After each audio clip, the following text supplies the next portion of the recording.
Postal எஸ்டேட்டில் MRC நகரில் இருக்கேன். நான் கிட்டத்தட்ட 60 வருஷத்துக்கு மேலே மயிலாப்பூர்லேயே தான் இருந்துட்டுருக்கேன். 60 வருஷமாக நான் பங்குனி உற்சவத்தை விடாமல் பார்த்துட்டுருக்கேன். அது அந்த காலத்துலேருந்து எல்லோரும் பார்த்துட்ருக்கேன். கோயிலில் அந்த காலத்துலலாம் பெரிய வித்வான்கள்லாம் போடுவாங்க. நிறைய பேர் உட்காந்து கலத்தாங்க கேட்பாங்க.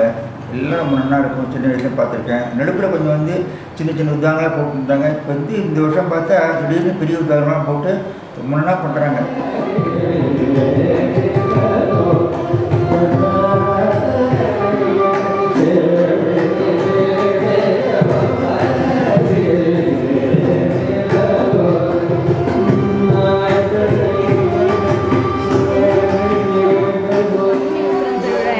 கல்யாணம் ஆகி 5 வருஷம் ஆகுது.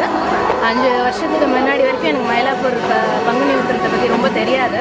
அதுக்கு முன்னாடி நங்கநல்லூரில் இருக்கேன். இங்கே வந்ததுக்கப்புறம் இது ஒரு விழா எவ்வளோ பெரிய விழாவாக நடக்குதுன்னு நம்மளுக்கு சொல்ல தெரியல, வாயால் சொல்ல தெரியல. அவ்வளோ ஒரு பெரிய ஒரு உலகத்தில் இருக்கிற அத்தனை மக்களும் இங்கே வாழற மாதிரி இருக்கிற மாதிரி அந்த ஒரு 10 days நடக்குது. அதை தவிர இங்கே சுவாமிக்கு கல்யாணம் ஆனதுக்கப்புறம் ஒரு ரிசப்ஷன் மாதிரி இங்கே ஒரு நாளைக்கு ஒரு கச்சேரி நடக்குது.